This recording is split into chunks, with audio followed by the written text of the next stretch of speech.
ठीक है, आज जो है अनुवांशिकता का दूसरा पार्ट पढ़ेंगे। ठीक है भाई, इसमें देखो कल जो हम पढ़ाए थे उसको एक बार फिर से बता देंगे। जब फिर से बता देंगे तो थोड़ा रिवाइज हो जाएगा, जिससे क्या होगा आप लोग भूलेंगे नहीं। हालांकि आप लोग पढ़ के आए हैं कि नहीं पढ़ के आए हैं भाई? देखो आपको करना ये है, जितना हम पढ़ाएं तो वो पहली बात तो लिखवाते बहुत कम है, और जितना रोज लिखवाएं उसको एक बार पढ़ लिया करो। जब पढ़ लेंगे ना तो ज़्यादा समझ में आएगा। जैसे कल जो हम पढ़ाए थे वो आज हम बता दे रहे हैं आपको बहुत थोड़े से शब्दों में। जैसे सबसे पहले हमने बताया था जो अनुवांशिकी है, अनुवांशिकी किसे कहते हैं? तो मैंने बताया था अनुवांशिकी भैया कुछ नहीं होता है। अनुवांशिकी का मतलब ये होता है, इसके अंतर्गत हम दो शब्दों का अध्ययन करते हैं। वंशागत, बताओ यही तो बताया था, वंशागत और विभिन्नता का क्या करते हैं? मतलब वंशागत और विभिन्नता के बारे में जानकारी प्राप्त करना ही अनुवांशिकी कहलाता है। यही तो बताया था कल, तो ये भी आप याद कर ले, पढ़ाएंगे तो अच्छा रहेगा। ठीक है, वंशागत और विभिन्नता के बारे में जानकारी प्राप्त करना ही अनुवांशिकी कहलाता है। अच्छा, वंशागत का मतलब क्या होता है? जब कोई अनुवांशिक लक्षण पिता से उसकी संतानों में जाता है या एक पीढ़ी से दूसरी पीढ़ी में जाता है तो उसको क्या बोलेंगे भाई हम? वंशागत। पृथ्वी पर पाए जाने वाले जीवधारियों में जो अंतर पाया जाता है, उसे हम क्या बोलते हैं? जैसे एक ही माता पिता की दो संतानें हूबहू का एक समान होती हैं? नहीं होती, किंतु जुड़वा बच्चों को छोड़कर।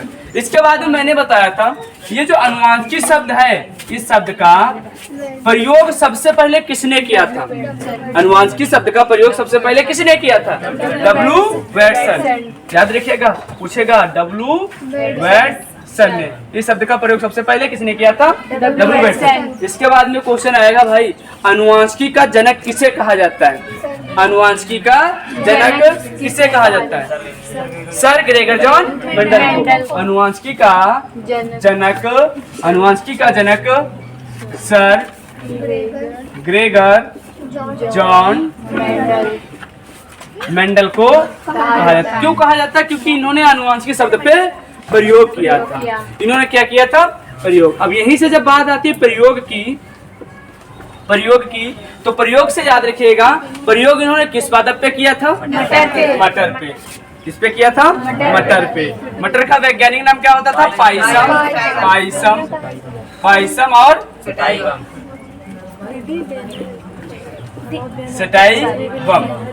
सटाइवम, ये इसका वैज्ञानिक नाम होता है। इसके बाद में हमने बताया था कि मेंडल ने मटर के ही पादप को क्यों चुना था? उपदेश क्यों चुना था? मेंडल ने मटर को ही क्यों चुना था? बताया था कि नहीं बताया था? तो मैंने बताया था मटर का पौधा, सभी लोग देखते हो मटर का पौधा कैसा होता है? मटर का पौधा अधिक छोटा होता है, इसलिए इसे कहीं भी उगाया जा सकता है। नंबर एक क्या था कि भैया ये छोटा होता है, कैसा होता है? छोटा है, इसलिए इसे कहीं भी उगाया जा सकता है। नंबर दो, यह एक वर्ष में दो बार मतलब एक से अधिक बार फली देता है। क्या देता था? फली देता था। नंबर तीन क्या था? यह द्विलिंगा शरीर होता था। द्विलिंगा शरीर का मतलब समझते हो ना? नर वाला भाग और मादा वाला भाग एक ही पौधे पर पाया जाता है। ठीक है, इसके बाद में नंबर 4 में हमने क्या बताया था? इसमें क्या होता था? स्वपरागण होता था। स्वपरागण भाई पाया जाता था। ठीक है, और नंबर 5 में बताया था इसमें कोई भी लक्षण पाया जाता था तो उसका विरोधी लक्षण जरूर पाया जाता था। ठीक है, इतनी बात हो गई थी। इसके बाद मैंने बताया था कि मेंडल ने मटर के कितने लक्षणों को चुना था? तो कितने लक्षणों को चुना था? 7, जो कि हम 7 के 7 आप लोगों को बता दिया था। इसके बाद में हम चर्चा कर रहे थे मेंडल की प्रयुक्त शब्दावली के बारे में बात कर रहे थे। ठीक है, किसके बात करेंगे आप? मेंडल की प्रयुक्त शब्दावली। ये इतनी चीज बताओ, समझ में आई भाई आप लोगों को? मेंडल ने शिक्षा कहाँ ग्रहण की थी? प्राथमिक शिक्षा कहाँ में? तो गिरजाघर में, याद रखिएगा। ठीक है, अब हम पढ़ेंगे मेंडल की, पढ़ रहे थे मेंडल की प्रयुक्त शब्दावली। उस शब्दावली में कुछ शब्दावली मैंने लिखवा दी थी, मतलब मेंडल ने जो प्रयोग किया था ना भाई, तो वहां पे कुछ शब्द लिए गए थे जैसे शादी एक है ना, शादी भी एक शब्द है ना, उस शादी के अंदर भी कुछ शब्द होते हैं। सबसे पहले देखा सुनी होता है, फिर उसके बाद में गोद भराई, फिर उसके बाद में बरीक्षा, फिर उसके बाद में तिलक, ठीक है, उसके बाद में शादी, फिर उसके बाद में शादी भी जब होती, देखो ब्याह जिसको बोला जाता है, अब उसमें भी क्या होता है, भैया जब बारात जाएगी लड़के के वहां से, वहां खाना खिलाएंगे, जब वहां जाएगी अगवानी, मतलब अब सब अलग अलग होता है कि नहीं। तो ऐसे कुछ शब्द थे तो जो उन्होंने मंडल ने लिया था, जिसमें कल सबसे पहले हमने बताया था फिनोटाइप। फिनोटाइप क्या होता है, किसी भी जीव के वे लक्षण जो हमको बाह्य रूप से तो बताया, जैसे तुम्हारे बाल इतने इतने बड़े हैं, दिखाई दे रहे हैं, दिख रहे हैं ना, तुम्हारी हेयर स्टाइल, तुम्हारे शरीर की संरचना, ये सब जो है ना, ये सब दिखाई देगा, क्या कहलाएगा, फिनोटाइप। दूसरा जीनोटाइप, किसी भी जीव के वे लक्षण जो बाह्य रूप से दिखाई देते। जिसे तुम लोग हाँ समझ में यार, हम पूछे समझ में आया, हाँ आया, अब आया है कि नहीं आया हमको दिखाई दे रहा है, नहीं दिखाई दे रहा, तो ये क्या हो जाएगा, जीनोटाइप। ठीक, दूसरा पॉइंट, तीसरा हमने बताया था भैया समयुग्मजी।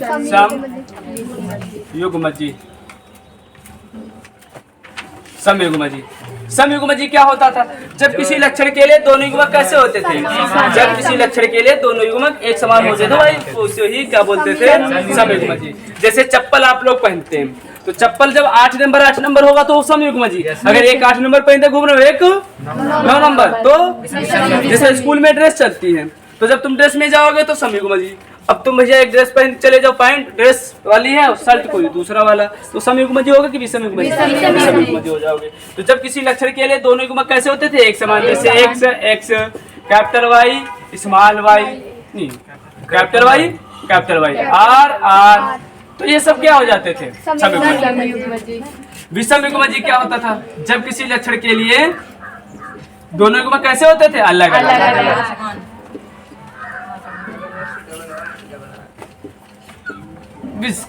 विषमयुग्मजी देखो, अब इसमें क्या होता है, जब किसी लक्षण के लिए दोनों युग्मक कैसे होते हैं, अलग। मान लो एक 8 नंबर एक 9 नंबर जूता पहने घूम रहे हो, तो ये क्या हो जाएगा, जैसे एक्स ये हो गया ना, कैपिटल वाई स्मॉल वाई ये हो जाएगा, कैपिटल टी स्मॉल टी ये हो जाएगा, तो ये सब क्या हो जाएगा, विषमयुग्मजी। ठीक है, यहाँ तक हो गया था ना भाई। इसके बाद में आगे आप लोग हेडिंग डालिएगा जीन। जीन मेंडल की प्रयुक्त शब्दावली और पार्ट 2 मतलब अनुवांशिकता का जो लेसन है उसका भाग ये 2 है। अगर आप लोग इसके पहले नहीं जो समझ में आया है नहीं, तो वो वीडियो इसके पहले वाला आप देख लीजिएगा, ठीक है। अब बात करते हैं भाई हम जीन या इसी को कारक बोला जाता है। क्या बोलेंगे भाई, कारक, जीन या कारक। तो हम जब बात करेंगे जीन, तो सबसे पहले आपको एक बात याद होनी चाहिए, जीन जो होता है वो डीएनए खंड की क्रियात्मक तथा संरचनात्मक इकाई होती है, इकाई।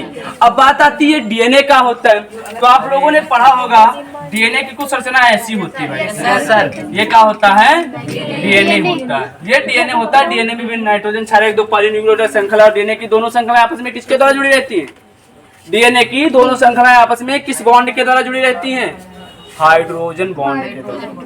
ये भी याद रखिएगा, ठीक है। तो डीएनए की दोनों श्रृंखलाएं आपस में किसके द्वारा जुड़ी रहती हैं, हाइड्रोजन बॉन्ड के द्वारा, ये डीएनए होता है, ठीक है। अब ये कहते हैं जीन जो होती है इसी का एक छोटा सा भाग है, क्या कहलाएगी, जीन कहलाएगी। मतलब ये इतना बड़ा डीएनए और इसका छोटा सा भाग क्या है, ये जीन। ठीक भाई, सुनो, जीन जो होता है, जीन डीएनए अणु की संरचनात्मक तथा क्रियात्मक, जीन डीएनए अणु की संरचनात्मक तथा क्रियात्मक इकाई होती है। इकाई जानते हो, मतलब सबसे छोटी इकाई, मतलब सबसे छोटा भाग। जीन डीएनए अणु की क्रियात्मक तथा संरचनात्मक सबसे छोटी इकाई होती है,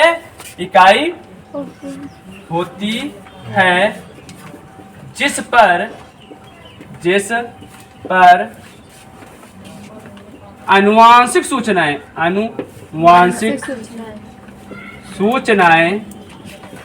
कोडों के रूप में, आनुवांशिक सूचनाएं कोडों के रूप में संचित होती हैं, संचित रहती हैं, संचित रहती।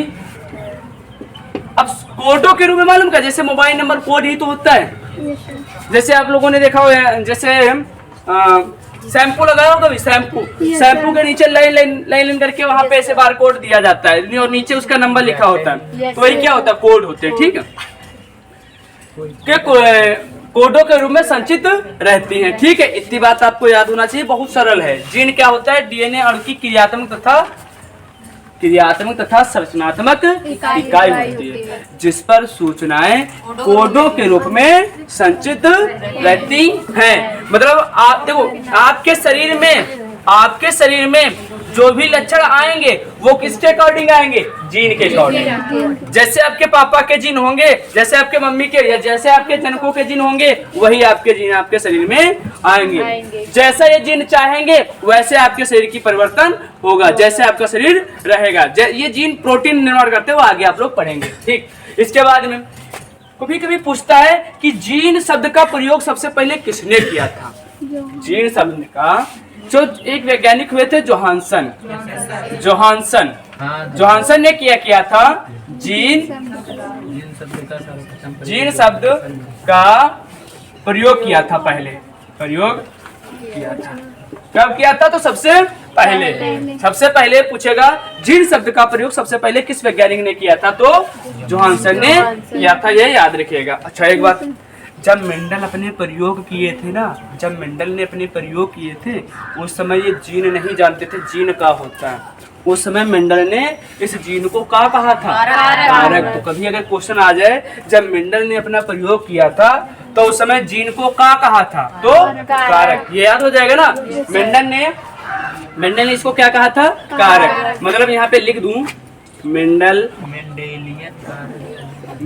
ने जीन को क्या कहा था, कारक। ये बात याद रखिएगा। ठीक है, जीन को कारक कहा था। मतलब इतनी ज्यादा पहले खोज थी नहीं, तो ये कहते थे कुछ है कारक। ठीक है, तो कारक कहा था, ये बात याद रखिएगा। ठीक है, बताओ ये जीन समझ में आया कि नहीं आया। जीन का मतलब क्या होता है, डीएनए के खंड होते हैं और छोटे से इकाई, छोटी सी, जिस पर सूचनाएं जो होती हैं, अनुवांशिक सूचनाएं कोडों के रूप में संचित। आप कैसे हैं, अच्छे हैं, खराब हैं, शक्ल कैसी है, आप होंगे तो अपने मम्मी पापा जैसे ही, जनको ही जैसे, और वो सब सूचनाएं किसके द्वारा आती हैं, इस जीन के द्वारा। ठीक, इस जीन का शब्द का प्रयोग सबसे पहले जोहानसन ने, और जब मेंडल ने अपना प्रयोग किया था तब इसको क्या बोला था, कारक। इतनी बात तो समझ में आ गई ना भाई। आगे बढ़ा जाए। इसके बाद में दूसरी हेडिंग भाई पड़ेगी एलील या एलीलोफार्म। एलील या एलीलोफार्म। अब एलील या एलीलोफार्म क्या होता है, तो किन्हीं भी दो विरोधी लक्षणों को एलील या एलीलोफार्म कहा जाता है। किन्हीं भी दो विरोधी लक्षणों को एलील या एलीलोफार्म कहा जाता है। जैसे एक साइकिल बच्चा चला पाए और दूसरा ना चला पाए, तो एक दूसरे के लिए क्या हो जाएगा, विरोधी हो जाएगा। जैसे एक कहे हम समोसे खाएंगे, दूसरा कहेंगे हम बालूशाही खाएंगे, तो एक दूसरे के लिए क्या हो जाएगा। एक कहे हम पढ़ेंगे, दूसरा कहे लिखे क्या, चलो खेलने चलते, पार्क घूमने चलते, एक दूसरे के लिए क्या हो जाएगा, विरोधी हो जाएगा। तो किन्हीं भी, इसमें लिखेंगे किन्हीं भी दो विरोधी लक्षणों को एलील या एलीलोफार्म कहते हैं। एलील या एलीलोफार्म कहते हैं। जैसे तने की लंबाई के लिए लंबापन और बौनापन एक दूसरे के क्या होते हैं, विरोधी होते हैं, एलील होते हैं। विरोधी नहीं बोलेंगे, एलील होते हैं। जैसे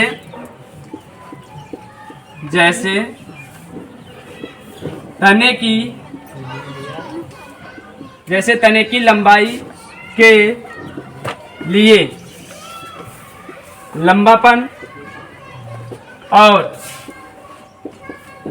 और बौनापन एक दूसरे के क्या हैं, एक दूसरे के एलील हैं। एलील, ठीक। एलील का मतलब विरोधी, एलील है, ठीक। ये याद रखिएगा। मतलब ये बात समझ में आई? एलील या एलीलोफॉर्म समझ में आया कि नहीं आया?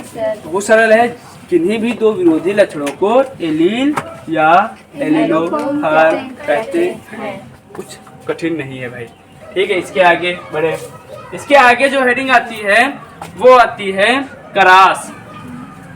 नहीं, क्रास नहीं आएगा, संकर या संकरण। इसके आगे जो, ये तो हेडिंग हो गई, इसके आगे जो हेडिंग आएगी संकरण या ना व संकर। मतलब संकरण का होता है और संकर का होता है, संकर का होता है और संकरण का होता है। देखो, संकरण का मतलब होता है क्रास कराना। संकरण का मतलब क्या होता है? क्रास कराना। और संकर का इंग्लिश, अगर देखो, इसको हिंदी में बोला जाता है, इंग्लिश में बोला जाता है क्रॉस, इसको बोला जाता है हाइब्रिड।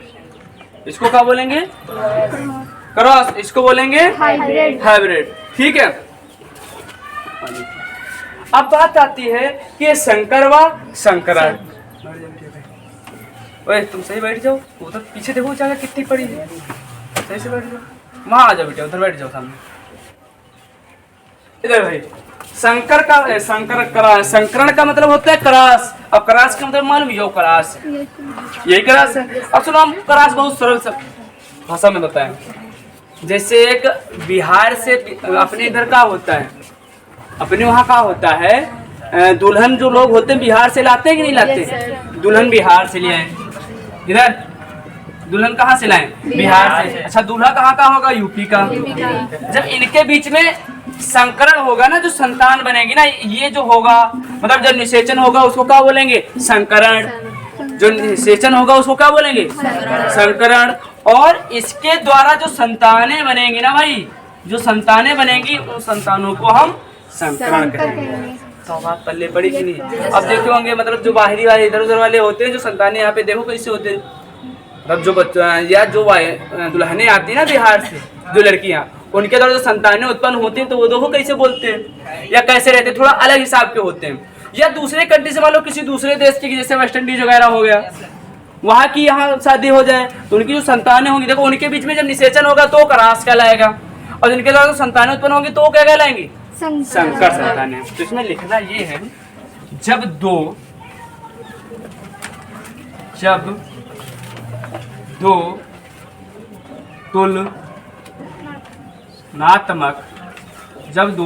तुलनात्मक नर व मादा के मध्य क्रॉस कराया जाता है, क्रॉस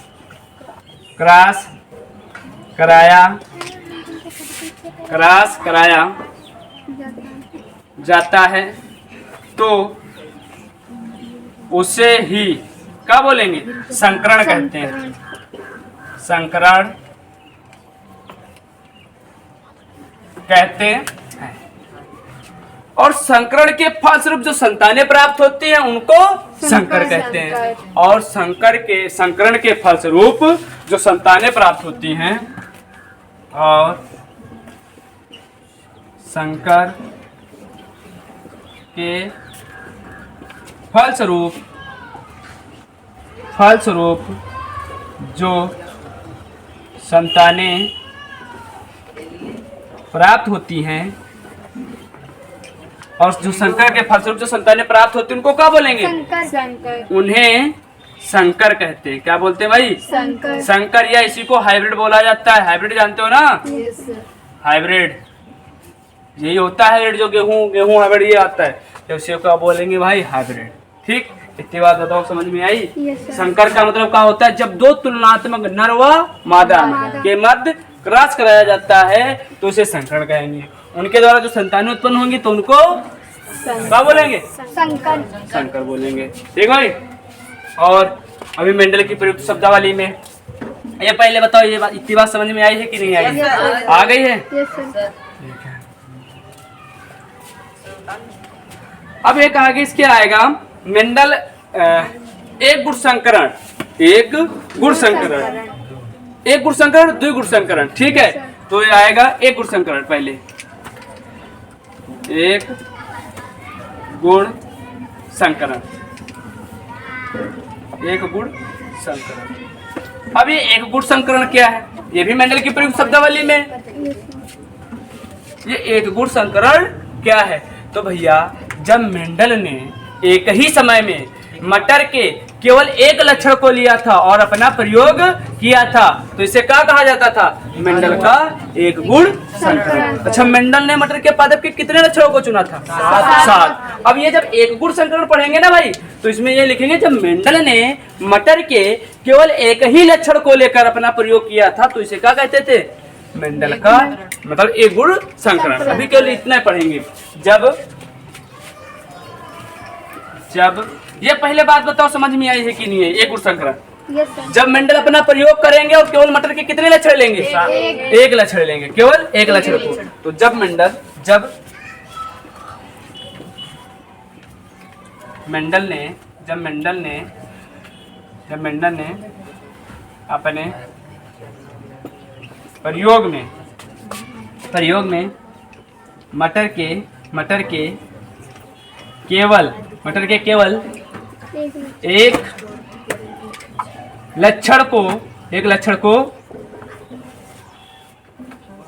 को लेकर प्रयोग किया था। एक लक्षण पर लिख दें, एक लक्षण पर लिखना। जब मेंडल ने अपने प्रयोग में मटर के केवल एक लक्षण को लेकर प्रयोग किया तो इसको क्या बोलेंगे, एक गुण संकरण। तो इसको क्या बोलेंगे, एक गुण संकरण। बहुत सरल है। जब मेंडल ने क्या किया था, जो 7 लक्षण पाए जाते थे उनमें से किसी एक लक्षण को लिया और अपना प्रयोग करने लगे। भाई कुछ समझ में आ रहा है कि नहीं आ रहा है?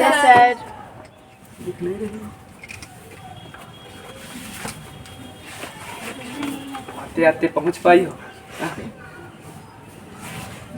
हाँ, सोचे कहीं भटक गई होगी, बड़े मुश्किल में पहुंच पाई हो, फिर भी लेकिन आ रही हो। तो समझ लो बच्चा, एक गुण संकरण का मतलब कभी भूलना नहीं। जब मेंडल ने केवल मटर के कितने लक्षणों को लेकर अपना प्रयोग कर डाला, भाई क्या बोलेंगे, एक गुण संकरण का प्रयोग। द्विगुण संकरण का प्रयोग, द्विगुण संकरण क्या है, देखो अभी प्रयोग हम बाद में पढ़ेंगे। प्रयोग जब पढ़ाएंगे तो थोड़ा लंबे पढ़ाएंगे, अभी केवल शब्दावली पढ़ेंगे तो जो शब्द आए थे। अब भैया बताओ, एक गुण संकरण हो गया। जब बात आएगी द्विगुण संकरण की, तो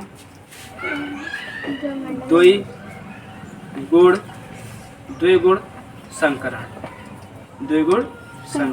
तो भैया वही तो रहेगा जब मेंडल ने एक ही समय में मटर के 2 लक्षणों को लेकर अपना प्रयोग किया। जब मेंडल ने पहले एक गुण फिर द्विगुण, तो क्या होगा, मतलब जैसे एक चमटा मारे तो एक कहोगे, भाई एक खींच के झड़ दे तुम्हारे कान के नीचे तो क्या कहोगे, एक है तुम्हारे। 2 धर देंगे तो 2 बोलोगे। तो ऐसे ही जब मेंडल ने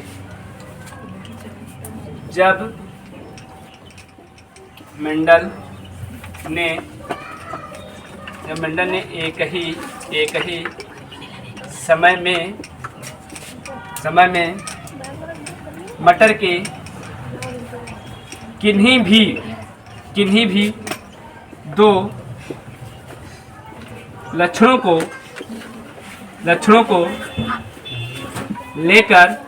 लक्षणों को लेकर अपना प्रयोग किया, तो उसको क्या बोलेंगे, द्विगुण संकरण। बताओ, एक गुण संकरण और द्विगुण समझ में आया कि नहीं आया? बड़े सरल है भाई, है कि नहीं सरल? जब मेंडल ने अपने प्रयोग में, मतलब जब मेंडल प्रयोग कर रहे थे लेकिन एक ही समय में कितने मटर के किन्हीं भी 2 लक्षणों को लेकर अपना प्रयोग किया, तो उसको क्या बोलेंगे, द्विगुण संकरण। एक गुण संकरण का मतलब क्या होगा, जब मेंडल केवल एक लक्षण को ले ले। लिख लो, उसके बाद आगे बढ़ते हैं। लिख रहे हो आप लोग लगातार बराबर, कुछ समझ में आ रहा है कि नहीं आ रहा है? भाई जहाँ ना समझ में आए तो पूछ लीजिएगा, ठीक है।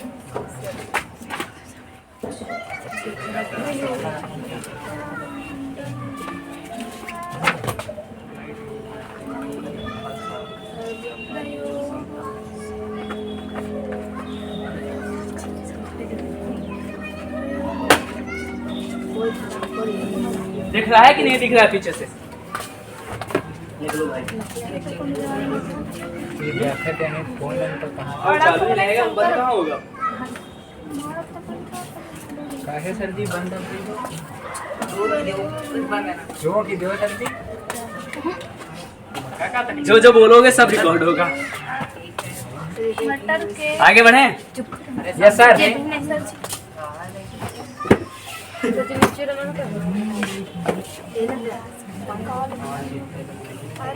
भाई समझ में आया है कि नहीं आया? आप सुनो, अब बात करेंगे प्रभावी लक्षण अप्रभावी लक्षण क्या होते हैं। प्रभावी लक्षण या अप्रभावी लक्षण क्या होते हैं, या प्रबल या अप्रबल जिसको बोला जाता है। अब बात आएगी प्रभावी, या इसी को बोलेंगे प्रबल। प्रबल या क्या बोलेंगे, प्रबल या प्रबल, हाँ यही लक्षण। मतलब प्रभावी या अप्रभावी लक्षण क्या होते हैं, किसे कहते हैं। प्रभावी या अप्रभावी लक्षण किसे कहते हैं। मैं इधर लिख लेता हूँ अप्रभावी। अप्रभावी या क्या बोलेंगे, अप्रबल। अप्रबल, अप्रबल लक्षण किसे कहते हैं। देखो इधर भाई, प्रभावी अप्रभावी, देखो सबसे पहले एक पॉइंट तो इसमें ये याद रखिएगा, जो लक्षण F1 पीढ़ी में दिखाई देता है, जो लक्षण F1 पीढ़ी में दिखाई देता है उसे हम क्या बोलेंगे, प्रभावी। जो लक्षण F1 पीढ़ी में दिखाई देता है उसको प्रभावी बोलेंगे, और जो नहीं दिखाई देता है वो वे लक्षण जो F1। इतनी परिभाषा पहले तो सब इसमें भी लिखना साधारण भाषा में। जो लक्षण जो लक्षण F1 पीढ़ी में दिखाई, जो लक्षण F1 पीढ़ी में दिखाई देता है, जो लक्षण F1 पीढ़ी में दिखाई देता है। यहाँ पे क्या आएगा, जो लक्षण F1 पीढ़ी में, जो लक्षण F1 पीढ़ी में नहीं दिखाई देता है ना भाई, नहीं दिखाई देता है। ठीक, इतनी बात बताओ समझ में आई। जो लक्षण F1 पीढ़ी में, अब बात है कि F1 पीढ़ी की ना, तो इसके बाद जस्ट हम F1 पीढ़ी भी करा देंगे कि जो लक्षण F1 पीढ़ी में दिखाई दे, जो लक्षण F1 पीढ़ी में दिखाई दे उसको प्रभावी लक्षण या प्रबल लक्षण, और जो ना दिखाई दे वो देखो प्रभावी और प्रबल। प्रबल अप्रबल का होता है, जैसे आप लोग जब छोटे थे ना तो मम्मी तुमको कन्या में ले लेती थी, मेला घुमावा करती थी। आज तुमको मेला ले जाए लेके गोद में, तुम प्रभाव मतलब पहले प्रभाव डालते थे क्या, नहीं, लेकिन आप प्रभाव डाली होगी नहीं। मम्मी कहेंगे बेटिया तुम ही देखे हो तो हम ही जाएंगे, तो मत एक के लोग जाए। बताओ, कोई मम्मी तो उठे ही ना पाई है, उठा ले खुद टूट जी है मम्मी बेचारी उठा। और ठीक, इसके बाद में एक दूसरी परिभाषा है इसकी, देखो इधर जो दूसरी परिभाषा है वो क्या है, क्या बोल रहे हो क्या कुछ। दूसरी परिभाषा ये कहेगी, वह युग्मक जो समयुग्मजी और विषमयुग्मजी दोनों स्थितियों में अपने लक्षण को प्रदर्शित करते हैं। वे युग्मक या वह युग्मक जो समयुग्मजी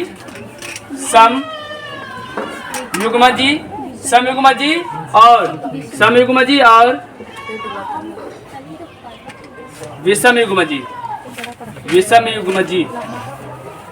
विषमयुग्मजी दोनों स्थितियों में, ठीक है, दोनों स्थितियों में अपने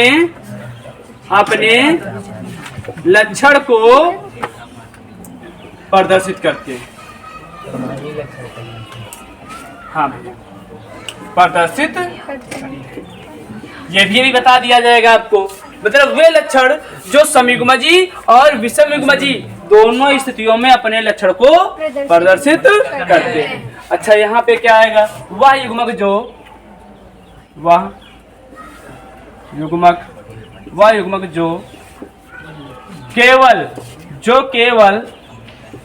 केवल समयुग्मजी,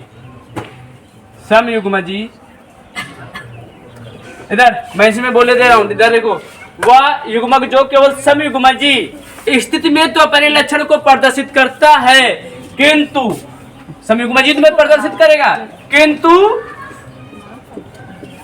विषम युग्मजी में अपने लक्षण को नहीं प्रदर्शित करता है, नहीं प्रदर्शित करता है। जैसे मैं अगर यहाँ पे छोटा सा उदाहरण बता दूं, इधर नहीं, अभी इसके आगे बताना ज्यादा अच्छा रहेगा, यहाँ नहीं, वहां से इतना लिखो पहले, बस पहले इतनी बात यहीं पे लिखो। देखो, कुछ याद रखना या ना याद रखना, ये बात जरूर याद रखना। जो लक्षण F1 पीढ़ी में दिखाई देता है उसको क्या बोलेंगे? प्रभावी। जो नहीं दिखाई देता उसको अप्रभावी। ठीक है, अब यहाँ पे बात आ गई F1 पीढ़ी। तो F1 पीढ़ी का होता है, चर्चा कर लेते हैं।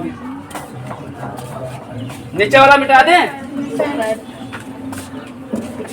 कुछ समझ में आ रहा है कि नहीं? बस लिख ही रहे हो आप लोग, आ रहा है? अभी नीचे वाला भी ना मिटाएं, अब तो मिटा दें। अब मिटा दें, बोलने की जरूरत नहीं है।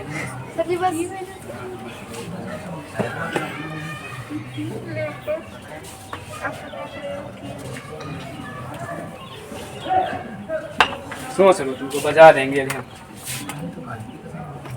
अब आएगा F1 पीढ़ी। F1 पीढ़ी किसे कहते हैं? देखो, जब जनकों के मध्य संकरण कराया जाता है, जब जनकों के मध्य संकरण कराया जाता है, जो पहले पीढ़ी प्राप्त होती है उसे ही F1 पीढ़ी कहते हैं। मतलब अगर हम बात करें, जैसे मम्मी पापा, अपने लोगों के जनक मम्मी पापा, उनके बीच में संकरण कराया गया, हम लोग बने, तो हम लोग किस पीढ़ी के होंगे? F1 पीढ़ी के।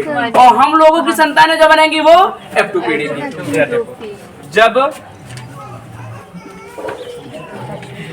जनकों के मध्य संकरण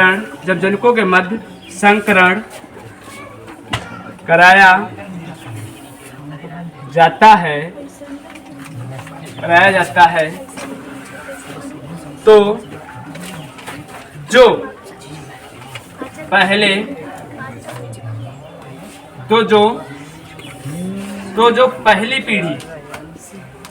पहली पीढ़ी प्राप्त होती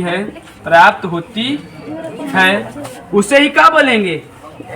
उसे ही F1 पीढ़ी कहते हैं। F1 पीढ़ी कहते हैं। ओए सुनो, इधर मैं बता रहा हूँ। इधर जैसे उदाहरण की बात करें, जैसे मान लो यहाँ पे जनक ले लें, मान लो यहाँ पे मेल जनक हो जाएगा। मेल का मतलब जानते हो ना, पुरुष, और यहाँ पे फीमेल। ओए पीछे। अब जब इनके द्वारा संकरण कराया जाएगा तो यहाँ पे कोई संतान बनेगी कि नहीं बनेगी? अब मान लो जैसे ये पिता हैं आपके, पिता, ये माता, तो जब ये माता और पिता हैं तो यहाँ पे पुत्र ही तो बनेगा। पुत्र बनेगा कि नहीं बनेगा? तो ये जो पुत्र होगा ना, ये किस पीढ़ी में होगा? F1 पीढ़ी में होगा। F1 पीढ़ी में होगा कि नहीं होगा? और जब ये F1 पीढ़ी में जो, इतना भाई समझ में आया कि नहीं आया, पहले ये बताओ।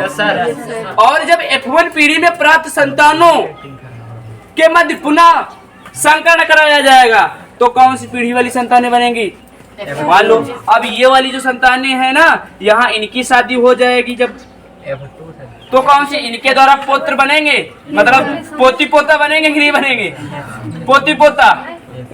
तो जो पोती पोता होंगे वो किस पीढ़ी में आ जाएंगे? F2 पीढ़ी में। तो इसके बाद में हम ये भी पढ़ लेंगे, लगाते हैं यहीं पे F2 पीढ़ी। भाई F2 पीढ़ी का होता है, देखो, जब F1 पीढ़ी में प्राप्त संतानों के मध्य क्रॉस या संकरण लिख लें, संकरण कराया जाता है तो जो पीढ़ी प्राप्त होती है उसे ही क्या बोलेंगे? F2 पीढ़ी की संतान, F2 पीढ़ी कहते हैं। बताओ ये दो चीजें समझ में आई कि नहीं आई? Yes sir. F1 और F2 जब जनकों के मध्य क्रॉस कराया जाए, जो पहले संतानें बन जाए, जैसे हम लोग बन जाएंगे तो क्या कहलाएंगे? F1। और जो हमरे आप लोगों के जो बच्चे बनेंगे वो क्या कहलाएंगे? F2 पीढ़ी के बाद। क्या है?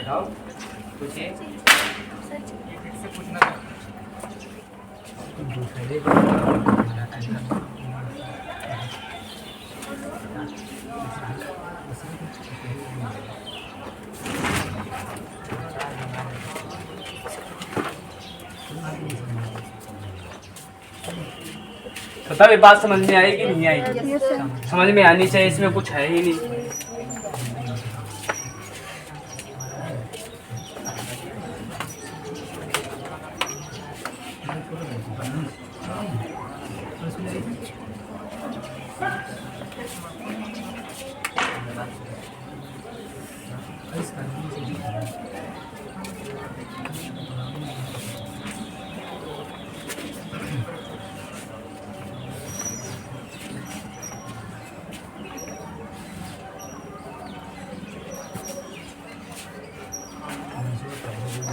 अब ये मेंडल की जो प्रयुक्त शब्दावली है ना, ये कंप्लीट पूरी हो गई। बस मेंडल की प्रयुक्त शब्दावली में बस इतने है, और नहीं, दो चीजें और बची, वो भी करवा दे। ऊपर वाला मिटा दे। नहीं।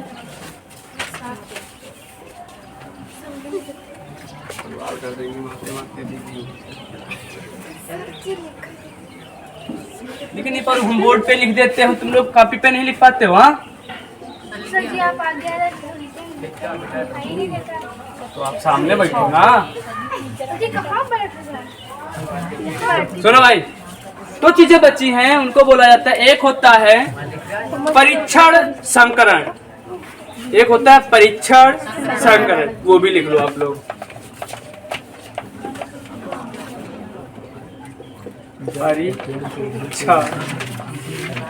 परीक्षण संकरण। देखो परीक्षा संकरण का मतलब क्या होता है इधर भाई? अभी मैंने बताया था कि संकरण क्रॉस कराना, तो मान लो क्रॉस कराने का मतलब ये होता है, जैसे यहाँ पे एक लंबा पौधा है, लंबा पौधा है भाई, और ये कैसा है? बौना पौधा। ठीक, जो लंबा पौधा होगा उसको कैपिटल टी मानते हैं, इसको स्मॉल टी। जब इनके मध्य में हम क्रॉस कराएंगे तो कैपिटल टी स्मॉल टी बनता है, ऐसे ही कैपिटल टी, ये भी कैपिटल टी स्मॉल टी बनता है। ये तो यहाँ पे 4 संतानें बनती है, हम 2 ही बना रहे हैं। ठीक, अब ये जो संतानें बनती है ना, ये सब हाइब्रिड होती है। कैसी होती है?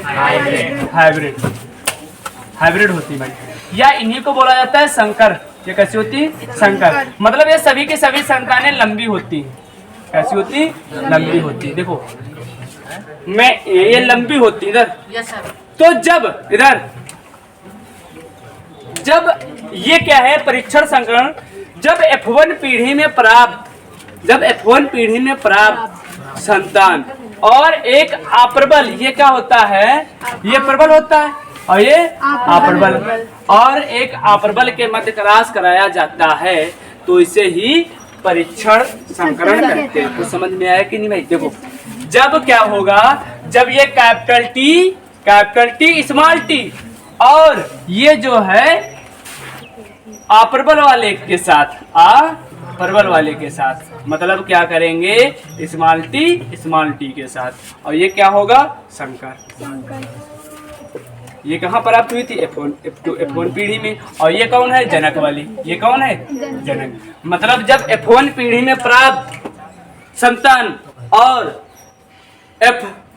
जनकों के जो अप्रबल वाला लक्षण होता है, उसके मध्य में जब क्रॉस कराया जाता है यहाँ पे, तो इसे ही क्या बोलेंगे? परीक्षण संकरण। मतलब कुछ समझे हो कि नहीं समझ में आया? समझ में ये आना है कि एक तो प्रबल होता है, एक अप्रबल होता है। जैसे मान लो आपकी शादी हुई और आपके द्वारा संतान बनी, तो आपकी जो संतान बनेगी उस संतान की शादी आपकी जिसके साथ शादी हुई थी उसी लेवल में किसी के साथ करा दी जाए, तो इसको क्या बोलेंगे? इसको क्या बोलेंगे? परीक्षण। नहीं समझ में आया भाई? अब तो समझ में आ जाना चाहिए कि मतलब देखो ये जो संतान बनी है ना, इसका इस लेवल में कराया जा रहा है, तो यही तो है। जब भैया ये जो आएगा F1 पीढ़ी में प्राप्त संतान का संकरण जनक वाले लेकिन अप्रबल लक्षण वाले के साथ क्रॉस कराया जाता है, तो इसे ही क्या बोलेंगे? अब ये देखो मैं इसके साथ कराऊंगा, मैं इसके साथ जब कराऊंगा तो ये आपको अभी नहीं लिखना, मैं बहुत अच्छे से बता दूंगा। कैपिटल टी स्मॉल टी आएगा, ये कैपिटल टी स्मॉल टी आएगा। जब इसका क्रॉस कराएंगे कैपिटल टी स्मॉल टी, ये स्मॉल टी आएगा। ये सही हुआ है? हाँ सब सही हुआ है, ये आएगा। लेकिन ये भी आपको नहीं लिखना है, मैं इसकी आपको केवल परिभाषा लिखवाऊंगा। इधर सुनो, जब F1 लिख लो, जब F1 पीढ़ी में प्राप्त संतान और जनक